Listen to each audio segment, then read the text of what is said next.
Welcome to my channel. आज हम convergence theory से रिलेटेड एक इम्पोर्टेंट थ्योरम करने जा रहे हैं जिसकी स्टेटमेंट है every absolute convergent series is convergent but not conversely. ये स्टेटमेंट क्या कहती है?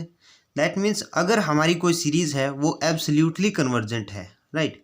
हमारी एक एब्सोल्यूटली कन्वर्जेंट सीरीज़ है तो वो सीरीज़ कन्वर्जेंट होगी।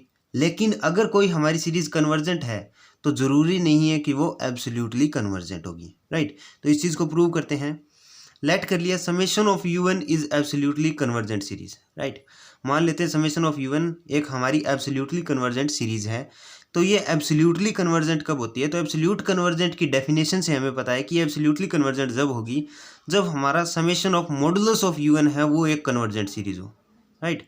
जब हमारा summation of modulus of un एक कन्वर्जेंट सीरीज होती है, इन दैट केस हमारी समेशन ऑफ un एक एब्सोल्यूटली कन्वर्जेंट है, राइट। तो यहाँ से क्या है कि अगर हमारी समेशन ऑफ un एक एब्सोल्यूटली कन्वर्जेंट सीरीज आती है तो इन दैट केस हमारी summation of modulus of un है वो एक कन्वर्जेंट सीरीज होगी। और हमें प्रूव क्या करना है कि every absolute convergent series is convergent. अब ये जो हमारी सीरीज समेशन ऑफ un है इसे हमें कन्वर्जेंट प्रूव करना है। तो अब हम अगर कोशीज प्रिंसिपल से देखें तो ये सीरीज हमारी कन्वर्जेंट कब होगी? By Cauchy's criteria of convergence या Cauchy's principle of convergence for any epsilon greater than 0 there exist N naught belong to N. एक नंबर एन नोट जो कि नेचुरल नंबर को बिलोंग करता है इस तरीके से एग्जिस्ट करता है कि modulus of um+1 plus um+2 up to un is less than epsilon for all n greater than m greater than equal to n naught. Cauchy's principle of convergence से हम ये बात लिख सकते हैं, राइट। अगर तो यहाँ से क्या आएगा, हमारी series summation of un convergent हो जाती है। दैट मीन्स हमें दिया गया है कि सीरीज एब्सोल्यूट कन्वर्जेंट है और हमें प्रूव करना है कि वो कन्वर्जेंट है।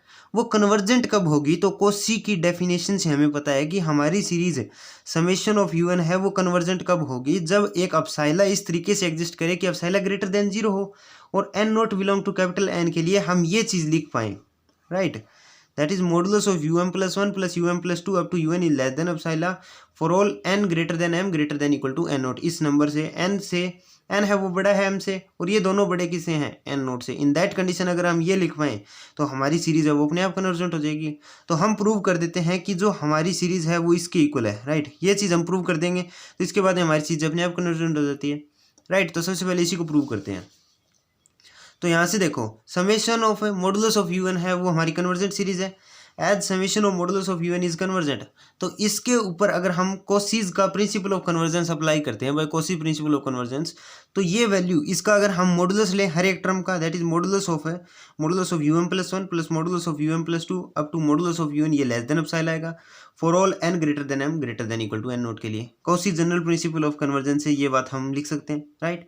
अब हमें एक चीज़ ये पता है कि जो मॉडुलस ऑफ है um+1 plus um+2 up to un वो लेस देन इक्वल टू किससे होता है? Modulus of um+1। अलग अलग मॉडुलस लगा देते हैं, modulus of um+2 plus up to modulus of un से, राइट।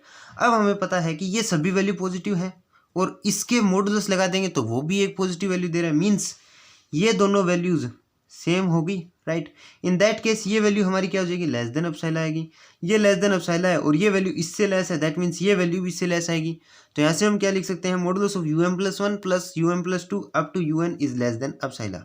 और ये कंडीशन हमारी क्या है? यह कोशी की कंडीशन है, Cauchy general principle of convergence. तो यहाँ से हम क्या लिख सकते हैं? ये समेशन ऑफ un कन्वर्जेंट है तो that means Cauchy general principle condition ये कहती थी और ये हमने प्रूव कर दी।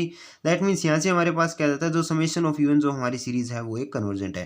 तो हम क्या कह सकते हैं कि जो हमारी every absolute convergent series is convergent, लेकिन इसका जो कन्वर्स है वो पॉसिबल नहीं है। दैट मीन्स अगर हमारी कोई सीरीज कन्वर्जेंट है तो हम ये नहीं कह सकते कि वो एब्सोल्यूटली कन्वर्जेंट होगी। लेकिन अगर हमारी सीरीज कोई एब्सोल्यूटली कन्वर्जेंट है तो हम ये कह सकते हैं कि वो कन्वर्जेंट होगी। Thank you.